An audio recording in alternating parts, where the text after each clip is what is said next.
11 अगस्त 1979, दोपहर 3:30 बजे का समय।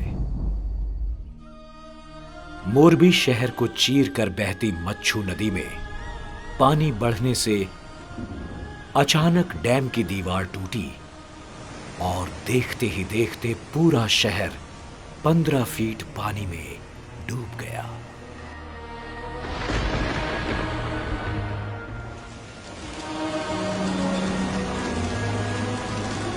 मकान मिलकर सब ध्वस्त हो गया। हजारों लोगों की मौत हो गई। पूरा शहर मानो स्मशान भूमि बनकर रह गया।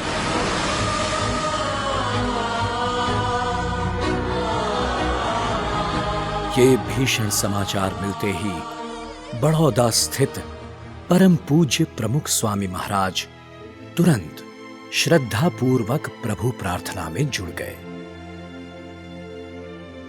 स्वामी श्री ने तुरंत ही संतों और स्वयं सेवकों की एक टुकड़ी को मोरबी की ओर रवाना कर दिया।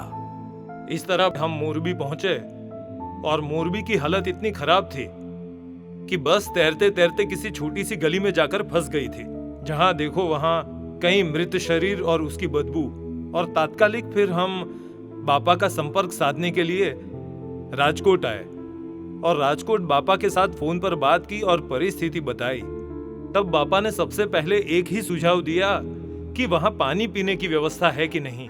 हम ये भूल गए थे क्योंकि हमने भी वहां 12 घंटे से पानी पिया ही नहीं था, क्योंकि डेड बॉडी के अलावा पूरे गांव में और कुछ था ही नहीं। पुलिस भी पानी के लिए तरस रही थी, जो पुलिस और आर्मी वहां आई थी। इसलिए बापा ने सबसे पहला काम, नारायण प्रसाद स्वामी को कहो कि अपने मंडल के साथ वहां जाएं और पानी और चाय की व्यवस्था करें।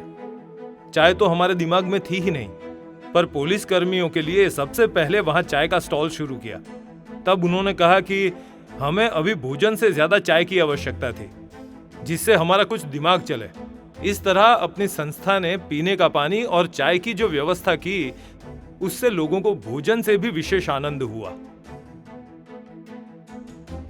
कुछ ही दिनों में स्वामी श्री ने सेवा कार्य हेतु रेडियो के माध्यम से युवा भक्तों को अपील की।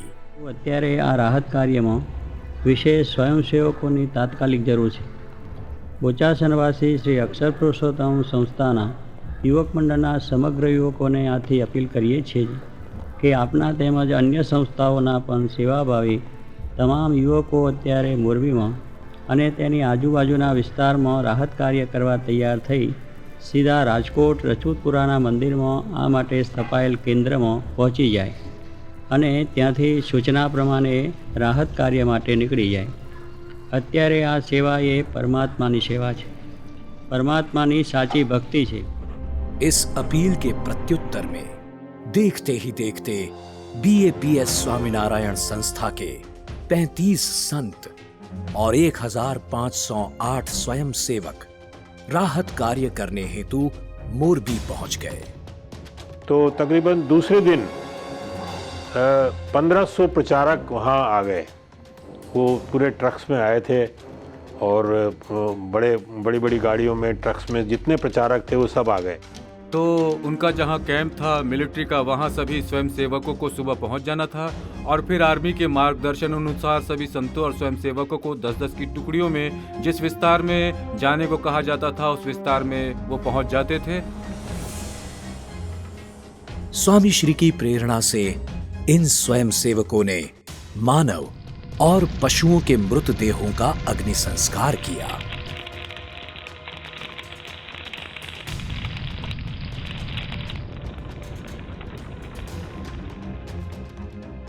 सड़े हुए अनाज और कीचड़ की सफाई की। असह्य बदबू के बीच कांच या लोहे के मलबे से लगी चोट को भी सहन करके सभी युवकों ने अद्भुत सेवा की। हमें उन्हें सहज ही सेवा करते देख दया आती थी, क्योंकि घर में जो अनाज था या गद्दे वगैरह थे सब भीग गए थे। और सब सड़कर दुर्गंध फैला रहे थे। उस बीच भी स्वयंसेवकों ने खूब सेवा की। जान का जोखिम था, इसमें तो रोग होने का भी अंदेशा था और कितनों को तो रोग लग जाता था क्योंकि कीचड़ इतना था कि जूते चप्पल पहन ही नहीं सकते थे। वो खुले पांव थे जिसमें कांच या धारदार चीज चुभ जाती थी। वहाँ कितने ही घरों में कांच की टूटी बोतलें या अन्य टूटी चीजों से वो जख्मी हो जाते थे। फिर भी मरहम पट्टी करके स्वामी बापा को राजी करने के लिए स्वयंसेवकों में से एक भी पीछे नहीं हटता था। वहाँ लाइट की कोई सुविधा नहीं थी, अंधेरे घर में डर लगता था। उसमें यदि कीचड़ से कुछ निकाले तो कभी बच्चा मरा हुआ निकले तो कभी कोई आदमी मरा हुआ दबा हुआ निकलता था, और फिर भी उनमें से कोई पीछे नहीं हटा। फोन द्वारा सतत संपर्क में रहते स्वामी श्री ने मोरबी में पीड़ितों के लिए गर्मा गर्म भोजन परोसते रसोई गृह शुरू करवाए। घायल लोगों के उपचार के लिए दवाखाने शुरू करवाए। स्थानीय लोगों की जानकारी रजिस्टर करवा के गुमशुदाओं को तलाशने की कोशिश शुरू करवाई। स्वामी श्री के वचनों पर सेवा में देह कुर्बान कर देने वाले इन स्वयं सेवकों की निस्वार्थ सेवा को देखकर स्थानिक पीड़ितों की आंखें अश्रु से भर आती थीं। जब मोरबी वालों के पास एक भी चीज तो क्या कुछ भी नहीं था, पीने के लिए पानी भी नहीं था। मुझे याद है कि 2 दिन हम छत से जो पानी गिर रहा था, आकाश से जो बारिश हो रही थी, वो पानी यूं पीते थे और पानी पीकर अपनी क्षुधा शांत करते थे। ऐसे संजोगों के अंदर भव्याति भव्य रसोई कार्य का आयोजन संत वृंद खुद परोसने आते थे। इससे विशेष अवसर अन्य क्या हो सकता है, क्योंकि हमने भी उस सेवा का लाभ लिया है। नतमस्तक होकर ऋण स्वीकार कर रहे हैं। We are highly obliged to be very frank कि जो BAPS संस्था ने कार्य किया है उसके ऋण से समस्त मोरबी ऋणी रहेगा, हमेशा के लिए ऋणी रहेगा। 22 अगस्त के दिन प्रमुख स्वामी महाराज स्वयं मोरबी पधारे। यहां उन्होंने पूरे शहर में निरीक्षण कर बाढ़ग्रस्तों को प्रेम पूर्ण आश्वासन और स्वयं सेवकों को प्रोत्साहन प्रदान किए। आर्मी में उन दिनों विली जीप होती थी खुली हुई, तो उसमें मैंने उनको स्वामी जी को अपने साथ में बिठाया और मैंने खुद ड्राइव किया और उनको हर एक जगह में ले गया। तो जब स्वामी जी ने ये सीन देखा, ये दृश्य देखा, तो उनकी आंखों से आंसू आने लगे।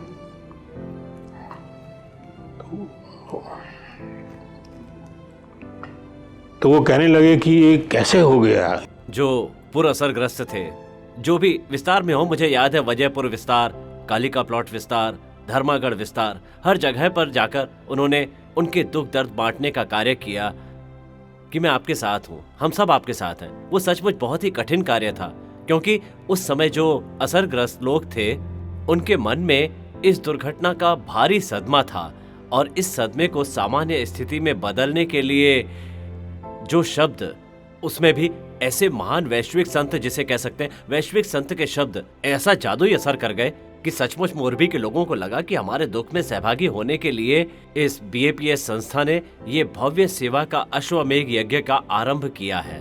ऐसे मौके पर प्रमुख स्वामी महाराज की उपस्थिति, ऐसा महान कार्य जो घर घर जाकर करना कोई विरल संत ही कर सकते हैं।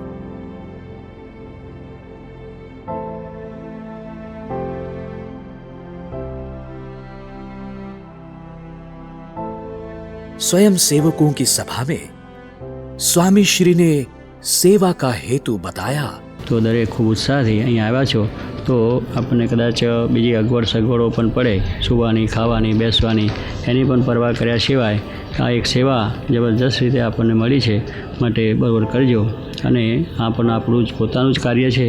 આ કાર્ય આપણે જે કરીએ છીએ એ કંઈ કોઈને બતાવવા માટે નથી, અગર કોઈને ઉપકાર માટે પણ નથી, પણ કેવળ શ્રીજી મહારાજને રાજી કરવા માટે આપણે કરીએ છીએ એ માનીને સર્વ ત્યાં આગળ આ રીતનું કાર્ય કરશો। समाज सेवा की इस नूतन रीति को सिखाते हुए स्वामी श्री ने मच्छू नदी के तट पर पहुंचकर भगवान से प्रार्थना की। बाढ़ में स्वर्गस्थ हुए सभी जीवों की सद्गति हो और मच्छू बांध एवं मोरबी शहर पुनः पूर्ववत कार्यान्वित हो जाए। हमने उनके साथ मिलके जो है बहुत कुछ सीखा। खास तौर पे बिना अपना प्रचार करते हुए आपने सेवा करनी है और जो सेवा है वो ठीक जो पीड़ित लोग हैं उन पर पहुंचनी चाहिए, ना कि कोई आपने कोई एडवर्टाइज़ किया या ना कोई कुछ किया।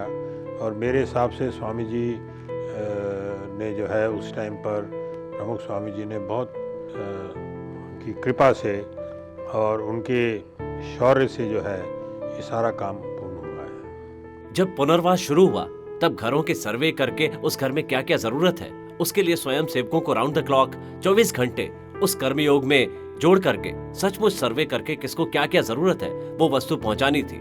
वो सचमुच कठिन कार्य था और वो कार्य BAPS संस्था ने पूज्य प्रमुख स्वामी महाराज के आशीर्वाद से अच्छी तरह से कर दिखाया है। कदाचित समय की धारा में समय चलता रहेगा, अनेक नए प्रकल्प भी आते रहेंगे, परंतु प्रमुख स्वामी महाराज की दृष्टि सचमुच मोरबी की धरा पर पड़ी। मैं तो सचमुच ये मानता हूँ कि उनके पुनीत चरणों से मोरबी फिर एक बार फिनिक्स पक्षी की तरह राख में से पुनर्जीवित हुआ है और आज एक ग्लोबल सिटी बन चुका है। पर उसके पीछे जो अभूतपूर्व पुरुषार्थ है वो BAPS संस्था का है, जो कभी नजरअंदाज नहीं कर सकते, जो सचमुच गौरव की बात। आज कई साल हो चुके हैं इस बात को, 40 साल भी हो चुके हैं, लेकिन तब भी प्रमुख स्वामी जी हमेशा हमारे हृदय में बसते हैं और मैं उनको हमेशा याद करता हूँ और हमेशा याद करता रहूँगा। सभी को अपने स्वजन समझकर प्रभु की प्रसन्नता के लिए निस्वार्थ भावना से समाज सेवा करने वाले विरल संत को कोटि कोटि वंदन। कोटि वंदन हे गुरुवर, परम सुखकारी परम सुखकारी। कोटि कोटि वंदन हे गुरुवर, संत हितकारी संत हितकारी। प्रमुख स्वामी सुखकारी जय हो जय हो। संत परम हितकारी जय हो जय हो। प्रमुख स्वामी सुखकारी जय हो जय हो। संत